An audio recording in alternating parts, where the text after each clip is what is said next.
और अब कसम संविधान की। जी न्यूज पर यह वक्त है बड़े मुद्दों पर बड़ी बहस का। मैं हूं राम मोहन शर्मा। कर्नाटक में चुनाव है और ऐसा लग रहा है कि विकास नहीं बल्कि गालियों पर दांव लगाया जा रहा है। 2 दिन पहले कांग्रेस के अध्यक्ष मल्लिकार्जुन खड़गे ने प्रधानमंत्री नरेंद्र मोदी को जहरीला सांप कहा था। उस पर बीजेपी के नेताओं के बाद आज खुद प्रधानमंत्री नरेंद्र मोदी ने कांग्रेस के खिलाफ मोर्चा खोल दिया। कर्नाटक में चुनाव प्रचार के पहले दिन प्रधानमंत्री मोदी ने कांग्रेस की गालियों को बड़ा मुद्दा बना दिया। प्रधानमंत्री मोदी ने बाकायदा गालियों की संख्या गिनाई और कहा कि कांग्रेस ने उन्हें 91 बार गाली दी है।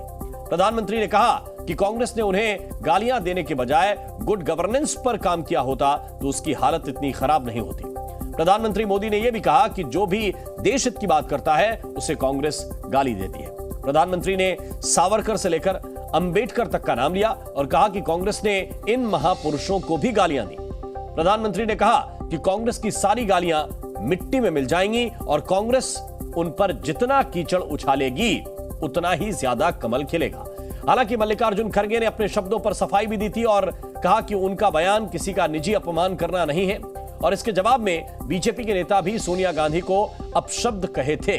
अब सवाल यह उठता है कि आखिर ये कैसी गाली पॉलिटिक्स चल रही है और क्या इससे किसी को फायदा मिलता है। प्रधानमंत्री मोदी को गाली देकर कहीं कांग्रेस ने कर्नाटक में सेल्फ गोल तो नहीं कर दिया। और सवाल यह भी है कि गालियों वाली फिसलती जुबान आखिर किसका प्लान है और क्या जीत जरूरी है इसलिए सियासत में गालियों की कोई मजबूरी है। ऐसे ही सवालों पर आज हम करेंगे बहस, लेकिन सबसे पहले इसी मुद्दे पर देखिए हमारी ये रिपोर्ट। संकल्प ले लिया है, मोदी तेरी कब्र खुदेगी। सुबह शाम मोदी को गालियां देते रहते हैं। ये कट्टर लोग कहते हैं मर जा मोदी।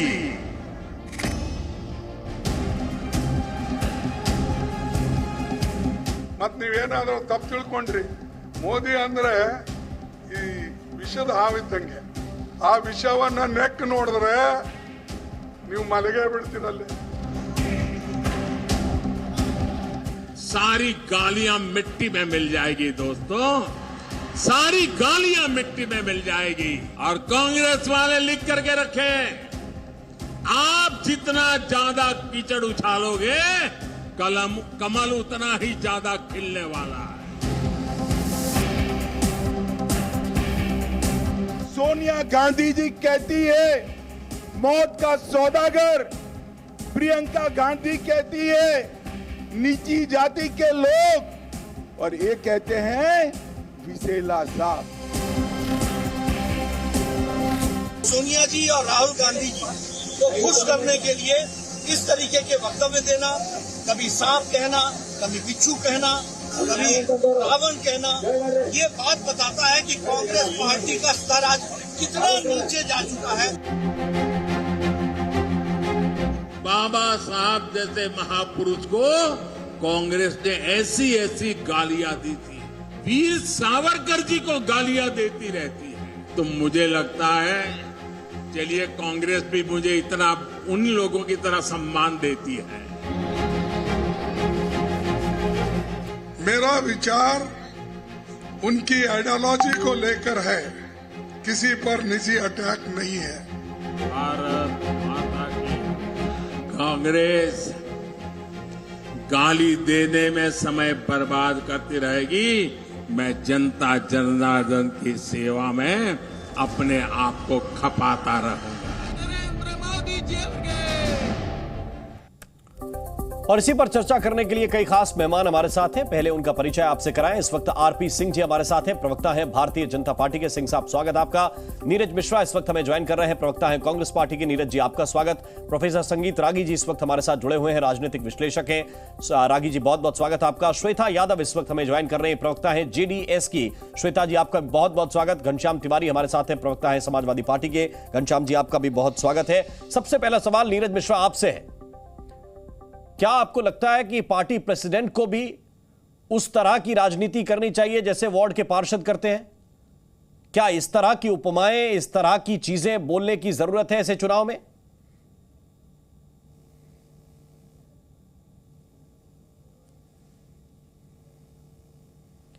नीरज जी, लगता है आपकी आवाज नहीं आ रही, अगर आपने म्यूट किया हुआ तो प्लीज।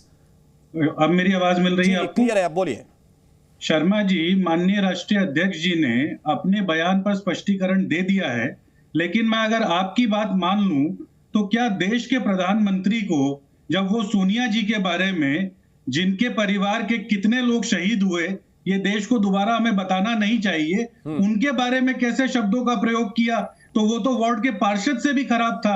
लेकिन शर्मा जी, मूलतः बात यह है कि आज प्रधानमंत्री जी का जो भाषण कर्नाटक में था वो सिर्फ उदासीनता और निराशा के इर्द गिर्द था, क्योंकि उनको ये समझ आ गया कि जो 40% कमीशन की सरकार कर्नाटक में चल रही है, आज उन मुद्दों से भटकाने के लिए प्रधानमंत्री जी ने बातें की। वहां बार बार डबल इंजन का जिक्र करना, वो डबल इंजन क्या उसी 40% भ्रष्टाचार का है? जैसा कि यहाँ संजय शेरपुरिया इनके घर के बगल में रहकर भ्रष्टाचार कर रहा था और ठगी कर रहा था, उसका खुलासा भी तो हुआ। तो क्या वो डबल इंजन की सरकार क्या दिल्ली में भी 40% वाली है? और जहां तक बात रही, ये सब आरोप कांग्रेस के लोग नहीं लगाते हैं, ये सब आरोप भाजपा के लोगों ने लगाए, वहां के कॉन्ट्रैक्टर्स ने लगाए। संतोष पाटिल 40% का मुद्दा बड़ा है और कहीं भी 40% करप्शन हो रहा होगा तो वहां की जनता उसको देखेगी। किसी एक बयान से या किसी नेता के कह देने से बदलता कुछ नहीं है। लेकिन आपने कहा कि प्रधानमंत्री ने भी कई इस तरह की बातें कही थी, आप लोगों ने तब आपत्ति जताई थी ना?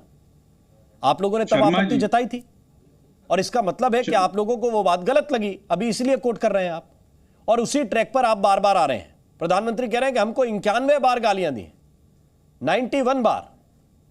तो आपको अगर कोई चीज बुरी लगी, चुभी सोनिया गांधी जी के लिए, प्रधानमंत्री ने गलत कहा, आप खुद कह रहे हैं, तो वो चीज नहीं करनी चाहिए, या फिर आप ये चाह रहे हैं कि ये इसको बढ़ाते जाइए, अच्छा लगेगा जनता को भी? शर्मा जी, इसका आकलन तो आप करेंगे कि प्रधानमंत्री जी ने क्या कहा था और वो कितना खराब था, कि मैं उसे रिपीट नहीं करूंगा। तो लेकिन जो बात अभी आप कर रहे हैं शर्मा जी, सुनिए ना, आपत्ति को मैं जायज मान रहा हूं। आपने जो हमारी एक आपत्ति और नोट कर लीजिए, जायज है, और सबको एक आपत्ति और नोट कर लीजिए, तो आपत्ति दर्ज कराए, क्योंकि कल भाजपा के एक विधायक, शर्मा जी, कल भाजपा के एक विधायक पाटिल साहब ने जो बयान सोनिया जी के लिए दिया और जो शब्द राहुल जी के लिए इस्तेमाल किए, हमें उम्मीद थी कि आज प्रधानमंत्री उसके ऊपर कुछ बोलेंगे, वो खेद जताएंगे। माननीय राष्ट्रीय अध्यक्ष ने तो अपने बयान पर तो खेद जताया, लेकिन प्रधानमंत्री जी से इतनी उम्मीद तो देश की जनता करती है कि वो राजनीति में शुचिता की बात तो करेंगे। लेकिन प्रधानमंत्री जी फिर वो डर की राजनीति को सामने ले आए, सिर्फ झूठ बोलना, आप इतनी बड़ी बात कह रहे हैं कि खड़गे जी ने खेद जताया, उन्होंने खेद तो नहीं जताया, बिल्कुल नहीं जताया। आप कम से कम ये तो मत कहिए, फिर आपको सवालों का जवाब पार्टी के भीतर देना पड़ेगा। उन्होंने खेद नहीं जताया। शर्मा जी, खड़गे जी ने ये कहा, उन्होंने क्लैरिफिकेशन दिया, ये कहा स्पष्टीकरण, हम लोग कि मैंने जो बयान दिया वो Modi ji as an individual के ऊपर नाम नहीं, तो ले रहे थे ना, मोदी जी की जो आइडियोलॉजी है, नाम ले लिया, बाद में कुछ कह दिया। मेरे साथ आरपी सिंह है इस वक्त, भारतीय जनता पार्टी के प्रवक्ता। सिंह साहब, इस तरह का कल्चर कांग्रेस के स्पोक्सपर्सन कह रहे हैं कि ये चलता रहा है, आदान प्रदान तो होता रहा है, हमारी तरफ से कुछ चीजें गई तो वहां से भी बहुत सी चीजें आई, तो हमें ही क्यों टारगेट किया जाता है? देखिए, ये अब से नहीं शुरू हुआ, ये पिछले कुछ सालों से लगातार निरंतर कांग्रेस के प्रवक्ताओं द्वारा, जो प्रधानमंत्री जी ने कहा लगभग 91 टाइम्स, 91 बार अलग अलग नेताओं के उन्होंने गालियां निकाली। सबसे पहला शब्द मेरे पास जो 2009 का है, हरिप्रसाद जी का है, गली का गंदी नाली का कीड़ा, और जो सबसे आखिर में कल किया वो था कि जहरीला सांप, ये पहले चूहा, पहले रावण, इस प्रकार की शब्दावली प्रधानमंत्री को लेकर कहते रहे हैं।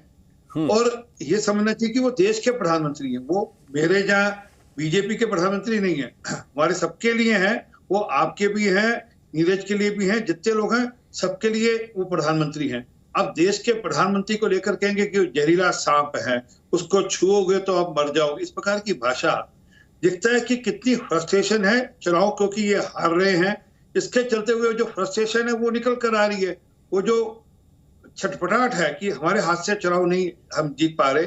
और ये 40% आप गाते हो, कृपा कर साबित कर दीजिए कोर्ट में। मैं तो चाहता हूं कि अगर ऐसा कोई मामला है, अभी भी आपके पास 8 दिन बचे हैं, कोर्ट जाइए, कुछ सबूत लेकर जाइए और साबित कर दीजिए। सिर्फ आरोप लगाने से नहीं होगी बात, परंतु जो मूल बात है, कौन ये बात कर रहा है, जो खुद भ्रष्टाचार के मामले में माँ बेटे दोनों को दोनों बेल पर है।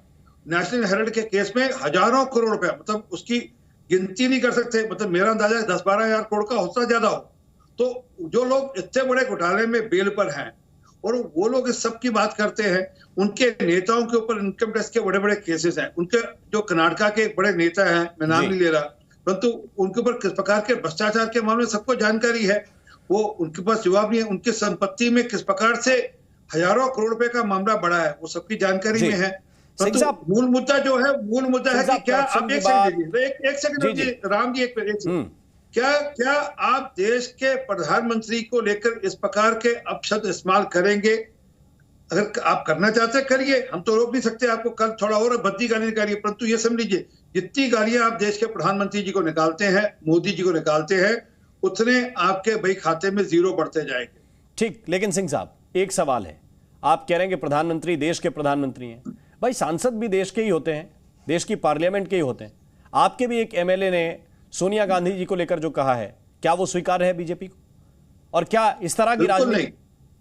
जी मैं कह रहा हूं बिल्कुल नहीं। जो भी जिस प्रकार जो भी राजनीति में एक मर्यादा छोड़ेगा वो गलत है। परंतु ये तो निरंतर, मैंने कहा मेरे पास तो लिस्ट है 91 बार की गालियों की। जहीरा साहब, हिटलर, श्रीनिवास बीवी ने बोला, उससे पहले हिटलर और स्टालिन बोला, फिर उनके पिताजी को लेकर जिस प्रकार से उपहास उड़ाया गया, पिताजी को लेकर इस प्रकार से पवन खेड़ा ने कहा, फिर खड़गे साहब ने थोड़े दिन पहले तानाशाह कहा, फिर खड़गे साहब ने चूहा कहा, खड़गे साहब ने रावण कहा, शंकर सिंह वकेला ने मौत का सुधागर कहा। मेरे पास एक लंबी सूची है, मैं आप बोलो सब पढ़ दूंगा 91। ठीक है, आप निरंतर एक मिनट, ये क्योंकि ये नहीं कि खड़गे साहब बोल रहे हैं।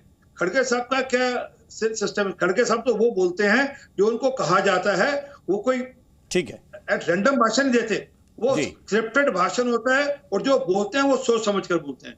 ठीक है, मैं नीरज मिश्रा आपके पास आ रहा हूं रिस्पांस के लिए, लेकिन श्वेता यादव इस वक्त हमारे साथ हैं जेडीएस के।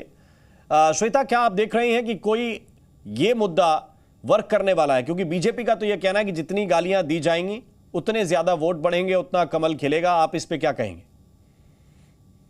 सबसे पहले मैंने दोनों राष्ट्रीय पक्ष से निवेदन करना चाहती हूँ, तो दोनों अपने अपने मर्यादा में रह के अपना जो चुनाव के जो काम के लिए कर्नाटक पहुंचे हैं तो वो काम करे, ना कि इधर कर्नाटक की लोग जो है वो प्रबुद्धमान है, उनको पता है कैसे उल्लू बना सकते हैं। केंद्र की जो भी लोग आ रहे हैं हमारे कर्नाटक में, हमारे कर्नाटक की जनता है वो बेवकूफ नहीं है, इतना तो समझ ही सकते हैं लोग क्या बोल रहे हैं, हम किसको वोट देनी चाहिए और यहाँ पे सत्ता किसके हाथ में देनी चाहिए। और मोदी जी खास करके आज एक सेंटेंस का स्टेटमेंट दिया है, यहाँ हमने कर्नाटक में सत्ता बनाने नहीं आए, ये सत्ता बनाने वाली इलेक्शन नहीं है, ये देश में कर्नाटक को सबसे नंबर 1 बनाने का इलेक्शन है, ये बयान किया है। सबसे बिल्कुल मैं मानूंगी, मैं इसको हमारे जेडीएस की तरफ से हमने खुशी से हाँ भी बोलेंगे, क्योंकि ये दोनों राष्ट्रीय पक्ष के लिए ये आपको मोदी जी का स्टेटमेंट है वो उल्टा पड़ने वाली है। बिकॉज ये दोनों राष्ट्रीय पक्ष ने जो 70 साल से कांग्रेस ने वो देश को संभाला है और 9 साल से प्राइम मिनिस्टर मोदी जी ने देश को जो दिया है ना सम्मान, उसके बदले में इस बार कर्नाटक की जनता जो प्रादेशिक पक्ष है जेडीएस है उसका हाथ थामने वाली है। और यहाँ मैं मेंशन करना चाहती हूँ, ये बीजेपी का 40% जो भी है, जो कांग्रेस वालों ने बताते हैं बीजेपी का 40% गवर्नमेंट है और बीजेपी वाले बताते हैं कांग्रेस का 10% है, तो ये परसेंटेज की तरफ से आप खाते जाइए, लेकिन कर्नाटक की लोग जो है वो डेवलपमेंट देख रही है। आप अपने डेवलपमेंट अभिवृद्धि का जो भी काम है उसको लेके आप इलेक्शन लड़िए ना, ये बातों का क्या गाली गलौज करके ये इलेक्शन का मुद्दा बना रहा है। लेकिन श्वेता इस बात को तो आप मानिए कि प्राइम मिनिस्टर ने जो कहा है वो बात तो ठीक है। अब भले ही जनता जेडीएस को सारे वोट दे दे, और मैं तो कहता हूं आपको शुभकामनाएं, आप अकेले सरकार बना लें, बट प्रधानमंत्री ने कहा कि ये कर्नाटक को नंबर 1 बनाने वाला चुनाव है, तो चाहे आप गवर्नमेंट में आए, बीजेपी आए या कांग्रेस आए, नंबर 1 तो बनाने की तरफ बढ़ेंगे ना आगे। क्या आप कहेंगे कि नहीं हम आ जाएंगे तो नंबर 1 नहीं बनाएंगे? सर देखिए, कर्नाटक को नंबर 1 बनाने के लिए अभी तो बहुत साल मिले थे, कांग्रेस के पास भी था टाइम और बीजेपी वालों के पास भी था टाइम, कहां नंबर 1 अभी तक क्यों नहीं बनाया सर? जीएसटी का हमने जो जो हम जीएसटी का पैसा जा रहा है सेंट्रल में, हम मानेंगे तो उसको, हम पैसा मांगेंगे तो मोदी जी तो मौनी बाबा बन जाते हैं। मनमोहन जी को बोलते थे ये मौनी बाबा है, तो फिर यहाँ पे जीएसटी का कहाँ क्यों इतना नहीं मिल रहा है? 25% ऑफ आवर जीएसटी का जो भी अमाउंट है, तो वो भी, उसमें भी 25% हमको नहीं मिल रहा है। अभी तक कर्नाटक नंबर 1 क्यों नहीं बना? 2018 में जो उन्होंने मैनिफेस्टो में कहा गया था, उसमें से 25% भी काम नहीं हुआ है, लोगों को रीच नहीं हुआ है। अभी तक क्या कर रही है दोनों राष्ट्रीय पक्ष, क्या कर रहे हैं अभी? अभी इलेक्शन के टाइम में ये दोनों को जवाब स्वाभाविक है कि जनता पूछेगी, जनता के बीच आपकी कैंडिडेट, इनके भी जाएंगे, सबको तीनों को जवाब देना पड़ेगा और उसका जवाब। एक बात और बोल सर, मैं एक बात और, मैं आ रहा हूं श्वेता जी आपके पास, 2 और पैनलिस्ट हैं, मैं उनके पास चलता हूं, अगली बारी में आपके पास आऊंगा। हमारे साथ इस वक्त संगीत रागी जी हैं। संगीत रागी साहब, क्या ये विषय, दरअसल गुजरात में तो जो हुआ वो देखा सबने कि किस तरह से जनता ने मैंडेट दिया और ऐतिहासिक विजय बीजेपी को मिली। उससे पहले भी कुछ इसी तरह की घटनाक्रम हुए थे जिसमें एक शब्द आया था रावण का। क्या इस बार ये जहर सांप, ये किसको डसेगा इस बार? देखिए, मुझे लगता है कि मौत के सौदागर से अब तक की यात्रा में कांग्रेस ने जब जब प्रधानमंत्री के खिलाफ इस प्रकार की बातें की है, चाहे वो चाय वाला अपमानित करके कहा हो, अपमानित करने के लिए कहा हो, या नाली का कीड़ा, भारतीय जनता पार्टी ने इस मुद्दे को बहुत अच्छे तरीके से जनता के बीच में ले गई है और ये विपक्षियों पर चीज़ें भारी पड़ती हैं। क्योंकि जो कुछ कहिए प्रधानमंत्री की, उनका अपना व्यक्तित्व, उनकी अपनी नेतृत्व क्षमता वो कटघरे में कहीं खड़ा नहीं होती है। चाहे वो कोविड का मामला हो, इकोनॉमी की रफ्तार हो, डिफेंस प्रोडक्शन का मामला हो, एक से एक बड़ा इतिहास रचा है इस सरकार ने। इसलिए आप चाहे जो कुछ भी कहेंगे, उनके खिलाफ किसी भी प्रकार की चीज़, गाली चिपकती नहीं है, कोई व्यंग चिपकता नहीं है। ये उनकी क्रेडिबिलिटी है। दूसरी तरफ कांग्रेस के नेताओं में ये गाली गलौज की परंपरा इसलिए आई है कि जब आप राजनीति में कोई नया विमर्श खड़ा करने में आप फेल कर जाते हैं और आप अपने प्रतिद्वंदी को आप राजनीतिक जमीन पर पछाड़ने में अपने आप को सक्षम नहीं पाते हैं, तो आप में एक स्वाभाविक बौखलाहट होती है। गाली चाहे हम दें या आप दें, वह तभी होती है जब हम एक तरीके से, हमारी बुद्धि विक्षिप्त हो जाती है और हम उत्तेजना के शिकार हो जाते हैं। ये तभी स्थिति आती है जब आपका विवेक काम करना बंद होता है। जब आप राजनीति में हैं और आपको लगता है भारतीय जनता पार्टी को हम पीट नहीं पा रहे हैं। 2024 का इलेक्शन कांग्रेस ने एक ढंग से अपने आप को त्याग कर दिया है, विसर्जित कर दिया है। वो मानती ही नहीं कि 2024 और 2029 लड़ना है। वो मान करके चलती है कि 2033-34 में हम चुनाव लड़ने जा रहे हैं। तो ऐसी स्थिति में आप अपने प्रतिद्वंदी से, जो बहुत सबल प्रतिद्वंदी है, उसके खिलाफ आप बहुत चिल्लाते हैं, गाली गलौज की भाषा करते हैं, ताकि आपको लगे कि आप उसका विरोध कर रहे हैं, आप उससे बेहतर स्थिति में हैं। लेकिन ये कोई फर्क नहीं पड़ता है, इससे आपको राजनीतिक तौर पर घाटा ही होने वाला है। जी। दूसरी बात एक और कहना चाहूँगा, इस देश में पक्ष और विपक्ष दोनों के बीच में संवाद की एक बहुत बड़ी प्रक्रिया थी।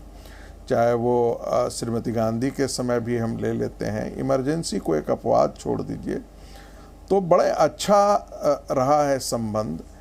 जब से श्रीमती सोनिया गांधी और राहुल गांधी ने कांग्रेस की बागडोर अपने हाथों में ली, ये गाली गलौज की भाषा पर आ गए, क्योंकि कांग्रेस के खुद के राजनीतिक संस्कार इन तक नहीं थे और यहीं से कांग्रेस जो है वो फिसलती गई है। ठीक है कि कांग्रेस 2 दफ़ा सत्ता में आई, लेकिन एक के बाद वे सारी जमीनें, राजनीतिक जमीन जो है वो क्षेत्रीय पार्टियों को खोती गई और आज हालात ये है कि कांग्रेस जो है वो डबल डिजिट में है, जिसमें 54 में से 22 सीटें पंजाब और केरला से हैं, जहां आने वाले दिनों में उसे नहीं मिलेंगे इतनी सीटें। तो कांग्रेस आपकी बात पर नीरज मिश्रा रिस्पॉन्ड करना चाहते हैं। घनश्याम तिवारी जी, मैं आपके पास आऊंगा।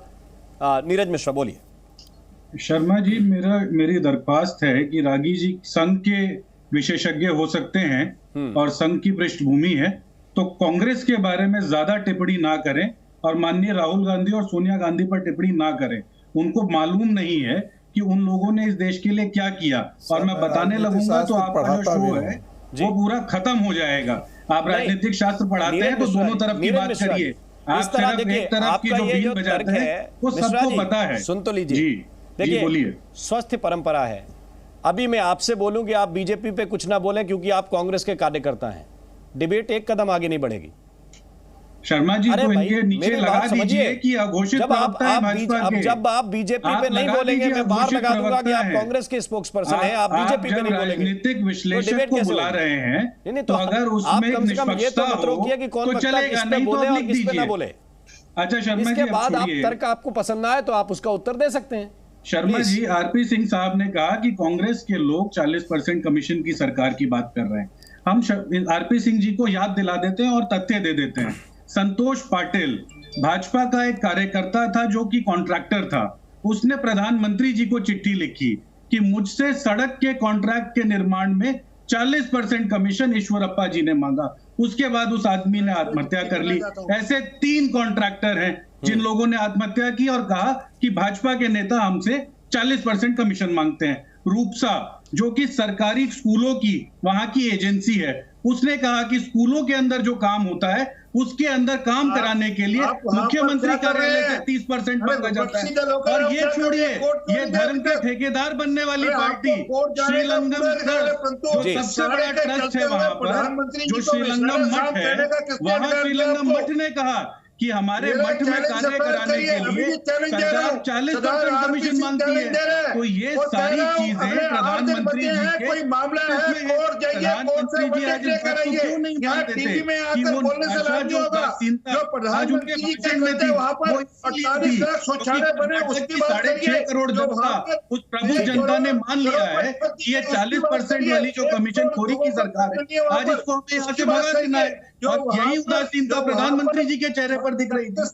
50,000 महिलाओं को गैस के चूल्हे मिले उसकी बात करिए और मेरे चैनल आज देखिए शर्मा जी, इनकी हिम्मत देखिए, 1100 रुपए का सिलेंडर जो बिक रहा है आज उसका जिक्र टीवी पर कर रहे हैं। 410 रुपए का सिलेंडर बिकता था और आ जाइए राजस्थान, आज भी 500 रुपए में सिलेंडर हम देते हैं। तो हम लोग तो लोगों के लिए काम करते हैं, आप लोगों ने तो प्रदेश को लूट लिया, आपने लोगों के मैंडेट को लूटा। घनश्याम तिवारी जी की बारी, सिंह साहब, नीरज मिश्रा जी, ठीक आप अपनी बात रख चुके हैं। घनश्याम तिवारी जी, क्या राजनीति में गालियों की जगह होनी चाहिए?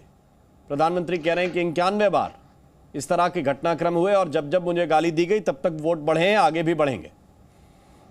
नमस्कार राम जी, आपको, दर्शकों को और को पैनलिस्ट को। देखिए, सबसे पहले तो मैं प्रधानमंत्री जी को धन्यवाद देना चाहता हूं कि संसद जब ठप की गई क्योंकि प्रधानमंत्री अडानी शब्द नहीं बोल पा रहे थे, उसके बाद आज प्रधानमंत्री जी ने पहली चुप्पी तोड़ी है। मुझे लगा कि उनका कद इतना ऊंचा हो गया है कि उन तक आवाज नहीं पहुंच रही है।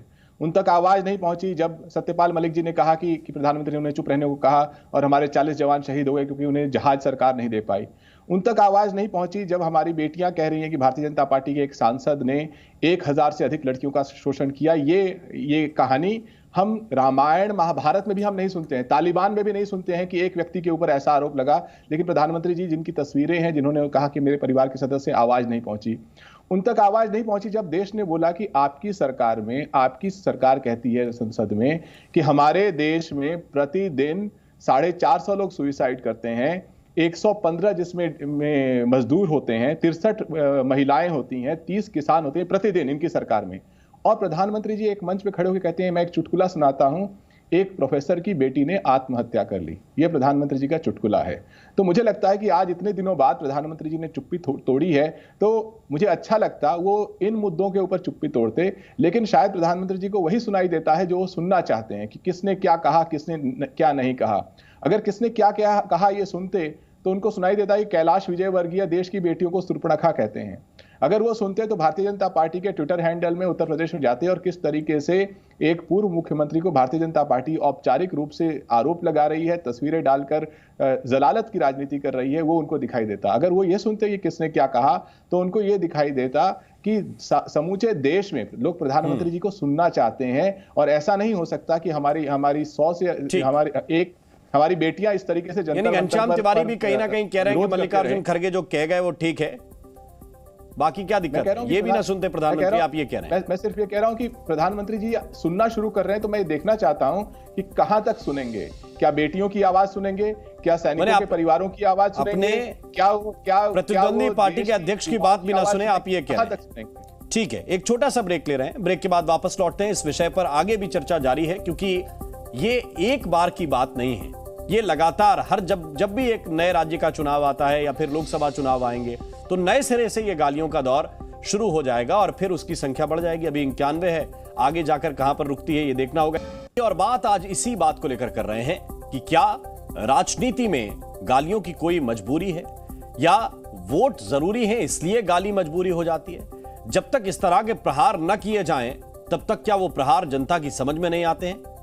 क्या ये भाषण को लोकप्रिय करने का एक तरीका हो चला है और वरिष्ठ नेताओं को भी क्या इसकी जरूरत पड़ती है? छोटी छोटी बातें कहकर क्या आपकी बात बड़ी हो जाती है? क्या ये बड़े नेता भी इसको अब फॉलो करने लगे हैं? ये एक बड़ा सवाल है। आरपी सिंह हमारे साथ हैं। सिंह साहब, घनश्याम तिवारी कह रहे हैं कि प्रधानमंत्री जो सुनना चाहते हैं सिर्फ वही सुनते हैं, बाकी चीजों को इग्नोर करते हैं। उन्हें अपनी 91 गालियां याद हैं, बाकी क्या चल रहा है वो किसी बात पर बात नहीं करते। शायद उन्होंने ध्यान नहीं दिया। प्रधानमंत्री ने जिन्हें जल जीवन मिशन की बात करी, किस प्रकार से 1 करोड़ 1 लाख लोगों तक पीने का पानी पहुंचा कर्नाटक के अंदर, उसकी भी बात करी। कैसे 48 लाख शौचालय बने, उसकी भी बात करी। कैसे आवास योजना के अंदर 7 लाख लोगों को घर मिले, उसकी बात भी करी। 25 लाख लोगों को उज्ज्वला स्कीम के अंदर गैस के चूल्हे मिले, उसकी बात भी करी। और किस प्रकार से 25 लाख बच्चों को वहां पर स्कॉलरशिप मिलती है, उसकी वो सब हमारे विषय एजेंडा हुआ है। ये एजेंडा डिवर्ट करते हैं, ये चर्चाएं बदलते हैं, इसलिए दिक्कत है। किस प्रकार से वहां पर लोगों को भारत गौरव काशी यात्रा जाने के लिए सब्सिडी मिलती है, ये हमारा एजेंडा है, जो कि जन कल्याण का एजेंडा है। किस प्रकार से आज कर्नाटका की जो इन्वेस्टमेंट है, जो फॉरेन इन्वेस्टमेंट है, वो देश की 38% कर्नाटका में आती है। ये एजेंडा है, इन एजेंडे पे बात करें। असल में इन सब एजेंडे पे बात करें। विशेला सांप, कुछ और चूहा, इस प्रकार की भाषा इस्तेमाल कर मैंने कहा कि उनको कहा गया कि इस प्रकार की भाषा इस्तेमाल करनी है। इस प्रकार की भाषा इस्तेमाल कर अपनी जो तड़फ है, जो छटपटाहट है, उसको प्रकट करते हैं। हम तो कह रहे हैं एजेंडा पे बात करिए। डबल इंजन सरकार का क्या लाभ है और वहां की जो सरकार पहले थी उसकी कंपेरेटिव एजेंडा पे बात करें। हम चर्चा करने को तैयार है, परंतु इस पर चर्चा करेंगे नहीं, क्योंकि इनको तो गाली निकालनी है। इनको तो गाली निकालकर अपने आप को बड़ा दिखाना कि हमने प्रधानमंत्री जी क्या बेचते हैं, प्रधानमंत्री छोटे से चाय बेचने वाले हैं, गंदी नाली के कीड़े हैं, ये सब इन विषयों पर चर्चा करनी है। और इसलिए बार बार करते हैं। मैं वापस कह रहा हूँ, जितनी इस प्रकार की गाली निकालते हैं उसके चलते हुए हमको और वोट पड़ता है, और उसके चलते हुए घनश्याम तिवारी और फिर रिस्पॉन्ड कर रहे हैं आपको। घनश्याम जी, देखिए, आरपी सिंह जी सीनियर प्रवक्ता हैं, तो मुझे लगता है जो उन्होंने कहा वाकई भारतीय जनता पार्टी का एजेंडा होगा। और इससे स्पष्ट हो गया कि देश के जवान जो शहीद हुए उसमें सरकार की जो लापरवाही थी वो इनका एजेंडा नहीं है। जो बेटियां जंतर मंतर पे बैठी हैं, जिन्होंने देश के लिए पदक जीते और जो कह रही हैं कि इनके सांसद ने 1000 से ज्यादा बेटियों का शोषण किया, वो इनका एजेंडा नहीं है। जो प्रतिदिन मैंने कहा कि जिस तरीके से इस देश में मजदूर, किसान, महिलाएं आत्महत्या करती हैं और प्रधानमंत्री चुटकुला सुनाते हैं कि एक प्रोफेसर की बेटी ने आत्महत्या कर ली, वो इनका एजेंडा नहीं है। मुझे चर्चा करिए, आपका एजेंडा क्या है पार्टी का, वहां पर उसके चर्चा करिए। क्या आप कांग्रेस के साथ है या कांग्रेस के विरोध में, उस पर चर्चा करिए ना। मुझे लगता है ये अच्छी बात है कि आरपी सिंह बता रहे हैं कि क्या एजेंडा नहीं है, लेकिन मुझे लगता है देश की जनता चाहती है कि जो सेना के जवान शहीद हुए, जिनकी बुनियाद पे आपने 2019 की राजनीति की, जिनको आप जहाज नहीं दे पाए, वो भी आपका एजेंडा होना चाहिए। देश में संसद नहीं चल रही है, वो भी आपका एजेंडा होना चाहिए। प्रधानमंत्री से अडानी के ऊपर सवाल पूछा जाए, वो भी आपका एजेंडा होना चाहिए। देश के मजदूर आत्महत्या करते हैं और वो चुटकुला प्रधानमंत्री को दिखाई देता है, उस पर सवाल पूछा जाए तो वो भी आपका एजेंडा होना चाहिए। और जब देश की बेटियां कहती हैं कि शोषण हुआ है और सुप्रीम कोर्ट से लेकर दिल्ली पुलिस को एफआईआर करने में जुगत लगानी पड़ती है, आधी रात को जाके एफआईआर होती है 3 महीने बाद, तो वो भी आपका एजेंडा होना चाहिए। ठीक है, सिंह साहब जवाब दीजिए। नहीं, मैंने कर्नाटका के चुनाव, कर्नाटका का है, देश का चुनाव नहीं है। देश का चुनाव, देश के एजेंडे की बात भी करेंगे, परंतु चुनाव कर्नाटका के, इसलिए मैंने कर्नाटका के अंदर भाजपा की डबल इंजन की सरकार ने क्या क्या उसकी चर्चा करी। मैं माफी चाहता हूं आप, क्योंकि एजेंडा आप बदलना चाहते हैं, आप एजेंडा नया खड़ा करना चाहते करिए। और सत्यपाल मलिक जी की अगर इतना ही सब कुछ था तो जब वो गवर्नर था तब क्यों नहीं बात करी? अब वो हटने के बाद सब बात करेंगे, सबको पता है कि क्या राजनीति हो रही है। तो मुझे लगता है प्रधानमंत्री को साफ साफ कह देना चाहिए ये बात कि सत्यपाल मलिक को उन्होंने चुप रहने को नहीं कहा था, सेना ने जहाज नहीं मांगे थे, आप लोगों ने पुलवामा पर राजनीति नहीं की, ये बातें प्रधानमंत्री कह सकते हैं। और प्रधानमंत्री तो देश के, आप ही ने बताया, कर्नाटक के मुख्यमंत्री तो है नहीं। कर्नाटक के मुख्यमंत्री तो आप लोग जैसे किताब में पन्ने बदले जाते हैं वैसे आप लोग बदल देते हैं। जनता चाहे ना चाहे सरकार बदल देते हैं, पार्टी बदल देते हैं, एमएलए बदल देते हैं। लेकिन प्रधानमंत्री तो देश के हैं। क्या वो कर्नाटक के मुख्यमंत्री का चुनाव लड़ने गए हैं? नहीं, वो देश की बात करने गए हैं। आज संसद ठप है क्योंकि प्रधानमंत्री देश की बात नहीं सुनना चाहते, इसलिए संसद ठप कर दी। जब यूपी में चुनाव था तो यूपी की बात हो रही थी, जब कर्नाटक में चुनाव तो कर्नाटक की बात हो रही है। और प्रधानमंत्री आप ये बता दीजिए कि सपा कांग्रेस के साथ है, कांग्रेस के विरोध में है। वहां पर प्रधानमंत्री प्रचारक है, इसका मतलब प्रधानमंत्री नहीं है। उनसे देश की बात नहीं होगी, प्रचार कर सकते हैं। ठीक है, मैं श्वेता जी के पास जा रहा हूं, एक सेकंड। श्वेता जी बोलिए। सर देखिए, अभी जो आरपी सिंह जी है वो बोल रहे हैं प्रधानमंत्री जी है, यहाँ पे सेंट्रल इलेक्शन नहीं है, कर्नाटका का इलेक्शन चल रहा है, तो फिर कर्नाटका में बहुत सारे प्रॉब्लम्स है, तो डेवलपमेंट के तौर पे क्यों चर्चा में नहीं आते? आपकी जो नेता बीजेपी जो नेता है वो कांग्रेस की नेता है, तो इलेक्शन कर्नाटक में है ना, तो फिर यहाँ के डेवलपमेंट के ऊपर तौर पर क्यों चर्चा नहीं करते? गाली गलौच में क्यों उतर आते हैं?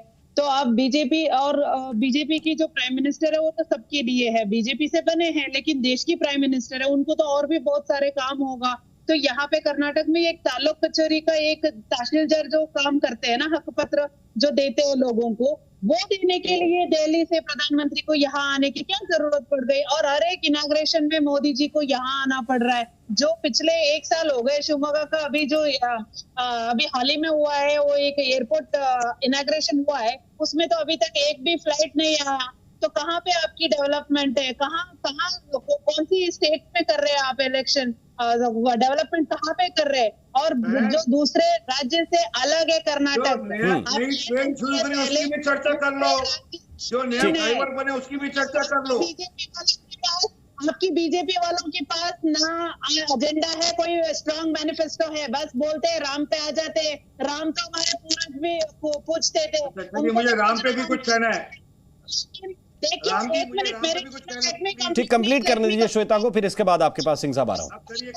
बोलते हैं राम पे आ जाते हैं, हिंदुत्व पे आ जाते हैं। ये हमारे अभी हाल ही में उरी गौड़ा, नंजे गौड़ा, ये कहां से आ गए? आपकी मोदी जी को इलेक्शन टाइम पे विश्वेश्वरैया याद आ जाते हैं और मैसूर की वडेराव याद आ जाते हैं। तो ये सब क्यों कर रहे हैं? हम कर्नाटक के लोग जानते हैं ये सब, उनके बारे में ज्ञान हम रखते हैं। ये इलेक्शन के लिए जरूरी नहीं है, लोग बेवकूफ नहीं है। और आप ऑपरेशन कमला वो कर ही सकते हैं, तो वो उतना ही करिए। आप अपना जो भी डेवलपमेंट काम है वो करने से ना, बार बार मोदी जी को, नड्डा जी को, अमित जी को यहाँ आने की जरूरत क्या आती थी? अभी आप बताइए।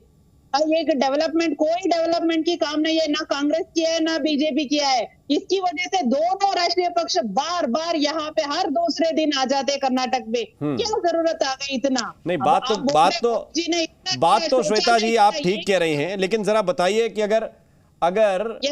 अगर कोई म्युनिसिपल इलेक्शन हो तो जेडीएस की स्टेट लीडरशिप जाती नहीं वहां चुनाव प्रचार में क्या? फिर जिले की लीडरशिप, वहां के लोकल नेता कहें कि वहां पे क्यों आ गई स्टेट की लीडरशिप? नहीं सर, देखिए जाते होंगे ना? ये बोलना चाहती हूँ। नहीं सर, एक मिनट मैं बोलने दीजिए। देखिए, हमारे पार्टी में भी जो नेता है 11 महीने तक वहां देके देश को आडಳಿत देके आए, एचडी देवेगौड़ा जी है, ठीक है। अभी यहाँ पे जो भी लोकल इलेक्शंस है, हमारे कर्नाटक में इलेक्शंस है, हमारे पार्टी के नेता जाते। लेकिन हमारा सवाल ये है, यहाँ के कर्नाटक में बीजेपी और कांग्रेस की नेताओं का फेस नहीं है क्या? बार बार मोदी के नाम पे वोट क्यों मांगा जाता है? तो ठीक है, ये तो जनता के पास अधिकार है ना। ये श्वेता जी, ये कोई तर्क थोड़ी है, ये जनता के पास अधिकार है उन्हें किसके चेहरे पे वोट करना है, किसके चेहरे पे नहीं करना है। भाई, जिस पार्टी के पास, आप अपने पार्टी प्रेसिडेंट के नाम पे क्या म्युनिसिपल इलेक्शन में वोट नहीं मांगते क्या? आप पार्टी प्रेसिडेंट का चेहरा सबसे ऊपर रखते हैं कि नहीं रखते हैं? किसी भी इलेक्शन में जाए आप।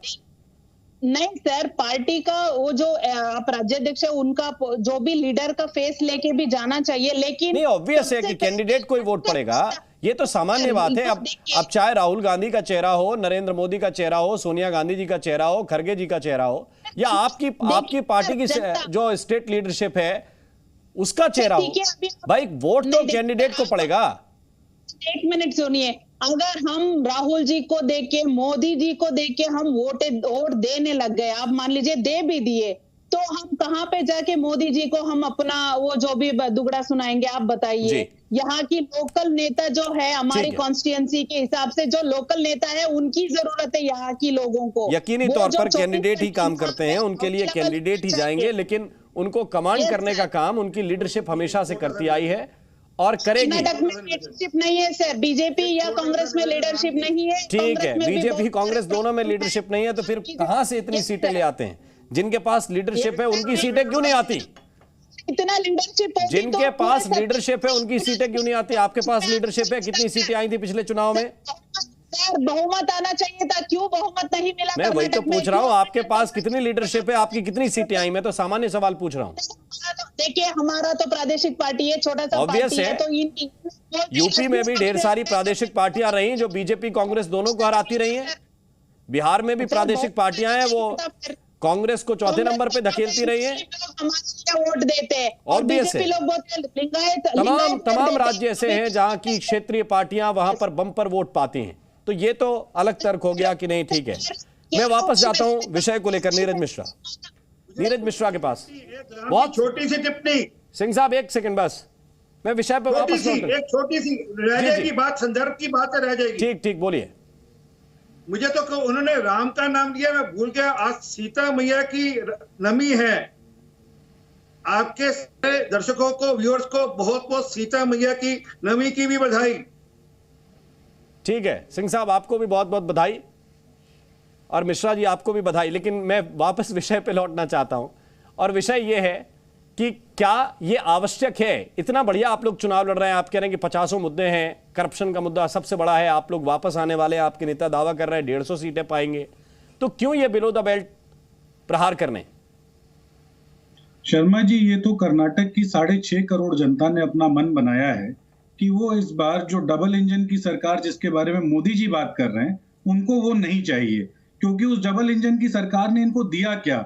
इनकी विकास गाथा सुनिए। एक मैसूर से लेके बैंगलोर तक का हाईवे बनाया, वो जब हाईवे खुला तो वहां पर पानी भर गया, तो जनता ने जाकर अपने विधायक जी से पूछा, जो भाजपा के बड़े नेता हैं, कि इस पे गाड़ी चला के ले जाएं या हम लोग तैर के जाएं या एक नाव लेकर आ जाएं। तो इनके विकास कार्य तो ऐसे हैं। एक मेट्रो स्टेशन खोला था इन्होंने, बढ़िया कहानी आपने सुनाई। अभी ये कहानियां मंच से सुनाए आपके अध्यक्ष कि कहां कहां पे पानी भर रहा है, कहां अच्छा हाईवे बना, कहां खराब है, कहां खुद गया। कितनी बढ़िया बात है, आप भी सुना रहे हैं, मुझे भी अच्छा लग रहा है, जनता भी सुन रही होगी। ये गालियां क्यों देनी, मेरा सवाल ये था।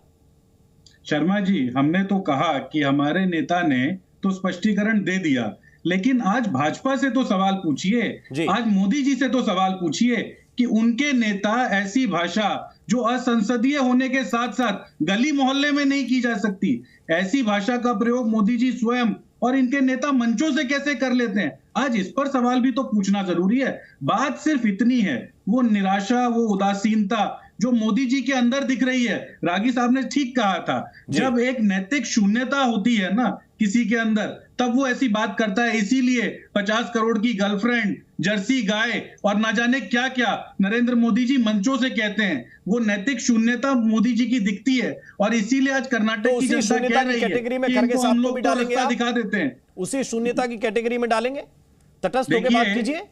देखिए शर्मा जी, मैंने आपको कितनी बार बताया कि खड़गे जी ने मोदी जी एक व्यक्ति के ऊपर टिप्पणी नहीं की, उस विचारधारा के ऊपर टिप्पणी की। शब्द बोला उन्होंने अपनी स्पीच में, आपको देखिए शर्मा जी, आप प्रबुद्ध आदमी हैं, और जब खड़गे जी ने अपनी बात का स्पष्टीकरण दे दिया, फिर भी एक ही बात पर घूमकर एक एजेंडा सेट करने की एजेंडा की बात नहीं है। देखिए आप इतनी बड़ी बात कह रहे हैं कि ये नैतिक शून्यता की बात है, मैंने तो कहा कि तटस्थ होकर बता दीजिए, इसमें क्या बुरा मानना है? और ना खड़गे जी बुरा मानेंगे अगर उन्होंने स्पष्टीकरण दे दिया है तो। शर्मा जी, खड़गे जी जिनकी बात हो रही है, उसी कर्नाटक में 50 साल का राजनीतिक इतिहास है, और उनको जानने वाले उनके दूर विरोधी भी कहते हैं कि ना वो हल्की बात करते हैं, ना वो झूठ बोलते हैं। तो उन्होंने तो जो राजनीतिक सुचिता का, अब इस इतिहास भूगोल में जाएंगे तो फिर आपको ये भी बताना पड़ेगा कि नरेंद्र मोदी भी गुजरात में 3 बार मुख्यमंत्री बन के आए, फिर उनके नाम पर बीजेपी 2 बार ऐतिहासिक जीत दर्ज की। तो ये अगर राजनीतिक आप हिसाब किताब की बात करेंगे तो उसमें खड़गे जी पीछे रह जाएंगे। मैं सिर्फ इतनी बात कह रहा हूं कि राजनीतिक मंचों से क्या ये बातें की जानी चाहिए। संगीत रागी कुछ कहना चाह रहे हैं इस पे, मैं उनको इन करता हूं, फिर वापस आऊंगा। रागी साहब। देखिए, कांग्रेस के प्रवक्ता अभी कह रहे थे, राहुल गांधी ने एक शब्द का प्रयोग किया, मोदी तू पिटेगा, मोदी तू पिटेगा। ये तू तड़ाके की भाषा, ये किस भाषाई संस्कार का हिस्सा है? ये पूछना चाहता हूँ, ये जानना चाहता हूँ। चौकीदार चोर है मान लेते हैं, ठीक है, आपको एक कैंपेन चलाना था, आपने चलाया, लेकिन इस प्रकार की भाषा, एक व्यक्ति जो है इमरान मसूद कहता है कि मोदी तेरी बोटी बोटी काट देंगे, और उसके बाद आप उसे उपाध्यक्ष बनाते हैं और उत्तर प्रदेश विधानसभा चुनाव का आप उसे एक ढंग से कमान सौंप देते हैं। फिर कहते हैं कि हम एक घृणा की विचारधारा के खिलाफ। तो ये कौन सी, ये घृणा की भाषा नहीं है क्या? जब आप बंगाल में जाते हैं तो रेडिकल इस्लामिस्ट तत्वों के साथ आप हाथ मिला लेते हैं विधानसभा चुनाव लड़ने के लिए। ये कौन सी भाषा है, कौन सा संस्कार है? ये बहुत बड़े ये सारे सवाल हैं। अभी जेडीएस की प्रवक्ता कह रही थी कि भाई इसकी ज़रूरत क्यों पड़ती है, तो वो एक ढंग से मान रहे हैं कि मोदी जो हैं वो बहुत बड़े ब्रांड ये हैं। अब ये कांग्रेस का दुर्भाग्य है कि राहुल गांधी जहाँ जहाँ जाते हैं वो चुनाव हरवा देते हैं। वो हिमाचल नहीं गए, कांग्रेस पार्टी जीत गई। वो जिस जगह जाते हैं, जहाँ चरण दे वहाँ वो बंटाधार हो जाता है। तो ये तो आपके अपने अपने नेतृत्व की क्रेडिबिलिटी पर है। और ये बात बिल्कुल सही है कि 500 से ज़्यादा 550 सीटें हैं। यदि वहाँ पर चुनाव होता है तो कल जा कर के विधानसभा के चुनाव होते हैं, कल ये तर्क नहीं दिया जा सकता है कि स्टेट लीडरशिप क्यों जा रहा है। लोकल, ये क्षेत्रीय पार्टियाँ, लोकल पार्टियाँ कहती हैं, लेकिन जो राष्ट्रीय पार्टियां हैं वो एक दल के रूप में लड़ती हैं, एक परिवार के रूप में नहीं लड़ती हैं। जेडीएस के साथ दुर्भाग्य है कि देवगौड़ा जी और उनका बेटा, जितनी भी पारिवारिक पार्टियां हैं उनके पास कोई अलग से तो नेतृत्व होता नहीं है। कांग्रेस के साथ भी नहीं है। हाँ, कांग्रेस के कुछ छत्रप जरूर नए खड़े हुए हैं जो बहुत अच्छा कर रहे हैं, और वो कायदे से उनकी ये जीत है। उसमें राहुल गांधी और सोनिया गांधी की और प्रियंका गांधी वाड्रा की कोई देन नहीं है। वो अपने बल पर भारतीय जनता पार्टी को टक्कर दे रहे हैं, चाहे वो छत्तीसगढ़ का मामला हो, चाहे वो यहाँ तक कि कर्नाटक का मामला हो, उसमें उनका नहीं। लेकिन नरेंद्र मोदी एक ऐसे व्यक्तित्व हैं जिनकी स्वीकार्यता, क्रेडिबिलिटी इस पूरे देश में है। ठीक है, ये ब्रांड जरूर है, यही कारण है कि भारतीय जनता पार्टी प्रयोग करती है। बिल्कुल, आपके पास कोई ऐसा सिक्का है ही नहीं, सारे खोटे सिक्के हैं आपके। ठीक है, घनश्याम तिवारी। देखिए, मैं मानता हूं कि ब्रांडिंग में भारतीय जनता पार्टी का कोई मुकाबला नहीं। बेटी बचाओ बेटी पढ़ाओ का नारा देना, फिर आपके सांसद पे आरोप लगता है और समूचा देश जो है जुटता है। अब तक क्या हुआ, एक FIR हुई, प्रधानमंत्री चुप। तो ब्रांडिंग में भारतीय जनता पार्टी का कोई मुकाबला नहीं। लेकिन सवाल यह है कि क्या इस ब्रांडिंग की बुनियाद पर नड्डा जी कहते हैं, कर्नाटक को धमकाते हैं कि आप मोदी जी के आशीर्वाद से वंचित रह जाएंगे, या अमित शाह को कहना पड़ता है कि अगर कांग्रेस आ गई थी तो दंगे हो जाएंगे। अगर देश का गृह मंत्री दंगों की धमकी देने लगे और भारतीय जनता पार्टी का नेता कहने लगे कि आशीर्वाद क्यों नहीं हो पाई? आखिरी बात, देखिए, अखिलेश की ब्रांडिंग क्यों नहीं हो पाई? मैं आपके बीच में आखिरी बात कहूंगा। और सुचिता की बात करने वाली भारतीय जनता पार्टी, जिनके नए होनहार नेता आदित्यनाथ सदन में कहते हैं पूर्व मुख्यमंत्री को कि तुम्हें शर्माने चाहिए और बाप का नाम लेते हैं। तो इस तरह की भाषा भारतीय जनता पार्टी के लिए कि भाषा की कोई सीमा ही नहीं है। और जहां तक प्रधानमंत्री जी के इनॉग्रेशन का सवाल है कि वो कोई सर्टिफिकेट बांटने चले जाते हैं, मुझे लगता है कि इस रफ्तार से जब तक 2024 का चुनाव आएगा, देश के प्रधानमंत्री सिर्फ व्हाट्सएप ग्रुप इनॉग्रेट कर रहे होंगे, क्योंकि और कुछ इनॉग्रेट करने के लिए रहेगा नहीं। 2047 तक जो चीजें चाहिए होंगी देश को, वो इनॉग्रेट कर चुके होंगे। ठीक है, कहने के लिए कई बातें ठीक हैं, और उम्मीद भी आप कर सकते हैं कि विपक्षी दल के नेता कमजोर होते जाएंगे, आपके नेता बड़े होते जाएंगे। लेकिन ये अल्टीमेट तो जनता के ऊपर है कि जनता किसकी बात को वजनदार मानती है और किसको जाकर वोट करती है। अगर प्रधानमंत्री कहते हैं कि उनको गाली पड़ने से उनको वोट भी बढ़ जाता है, तो उसका असर हमने कम से कम गुजरात में तो देखा है, लोकसभा चुनाव में उसका इंपैक्ट देखा है। और अगर इससे भी सबक नहीं लेना है तो 2-4 और बढ़ा लीजिए, उसमें क्या फर्क पड़ जाता है। बहुत बहुत शुक्रिया, बहुत बहुत धन्यवाद आप सभी मेहमानों का हमारे साथ इस चर्चा में शरीक होने के लिए, हमारे साथ जुड़ने के लिए। जी न्यूज़।